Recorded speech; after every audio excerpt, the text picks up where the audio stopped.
Hey, what's up, everyone? Thanks so much for listening today. You probably know this if you listen to podcasts, but your willingness to rate and review what you've just heard is a huge blessing to our ministry. Really, without that, it's almost impossible for people to find us and be blessed by us. So would you take just a second to rate and review this podcast? Thank you so much. Still talking about Joshua this week and the ways that God used Joshua to lead Israel into the land that God had promised them. Let me give you a short recap of where we've been so far this week. So God called Joshua to replace Moses, told him to be strong and courageous because the Lord was going to be with him, just like the Lord is with you wherever you go. Then they went in to take Jericho. That was the first big enemy that they needed to take down on their way into the promised land. Some great lessons to be learned there about trusting God, taking God at his word, even if it seems so impossible that God is going to fulfill his promise just the way he said. But it's just a wonderful example of how we can take God at his word, which is really a great definition of what faith is. Faith is really just taking God at his word, holding on to a promise that God says and believing it is going to come true, even if I can't see how it's going to happen.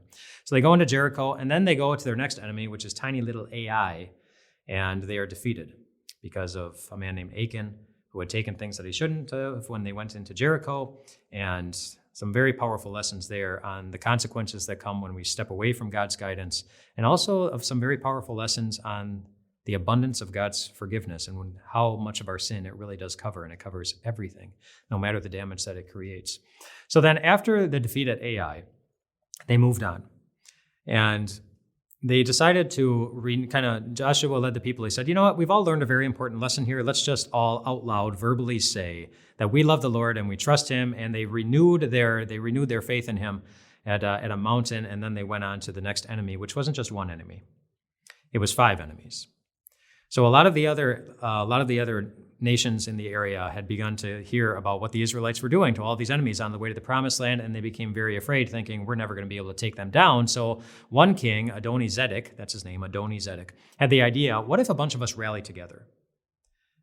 Maybe all of us together can take them down. And so he gathered 4 of his buddies who were overseeing other countries, and he made the case, and they said, you bet, let's do this. Let's all rally together, and let's take on Israel, and it will be really, really, really, really great.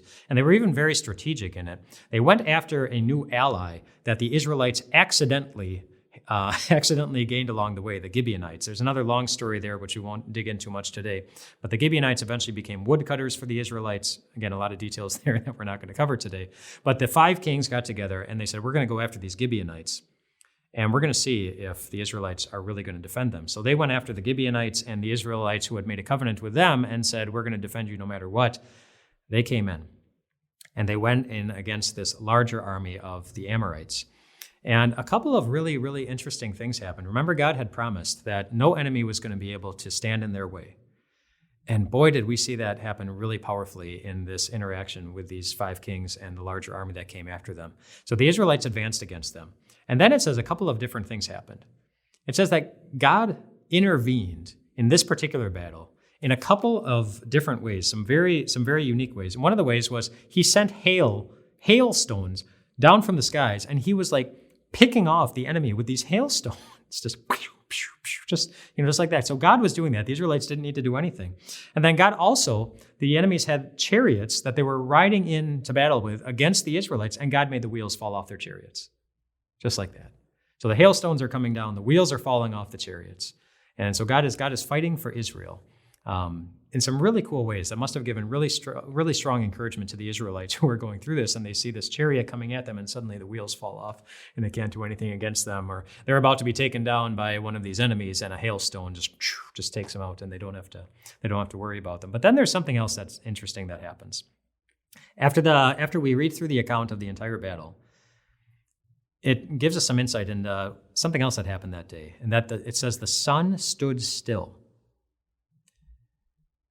They apparently needed more time for the battle. They wanted to get the battle done before it turned dark and it would become more difficult to go against them.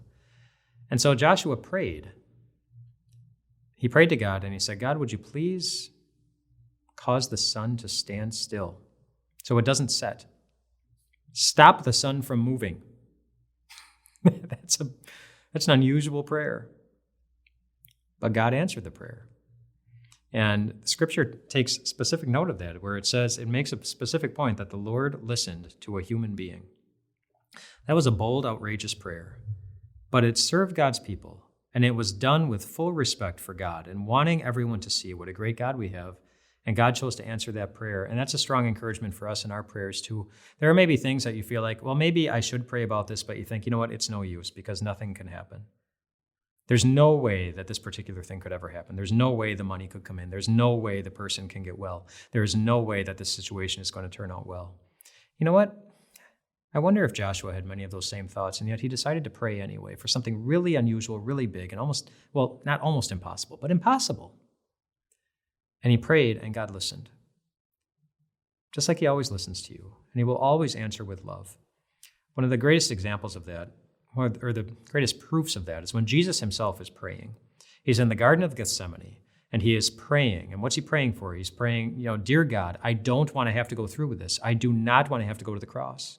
And why? For the same reason you and I wouldn't want to go to a cross, because it was going to hurt. And for him, he was going to be punished for something that he never did, and with a hell that we can't even imagine.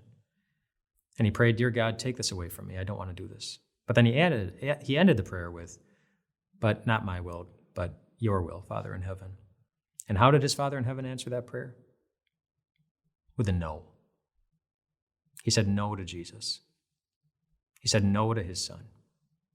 No to his son's very heartfelt prayer. And why? Because he wanted to show you very definitively that he will always say yes to you. Always say yes to loving you and caring for you in the way that he knows is best. He always will. So be bold with your prayers. I mean, that's a great application from this one. And then there's another line in this battle. It says very simply that surely the Lord was fighting for Israel.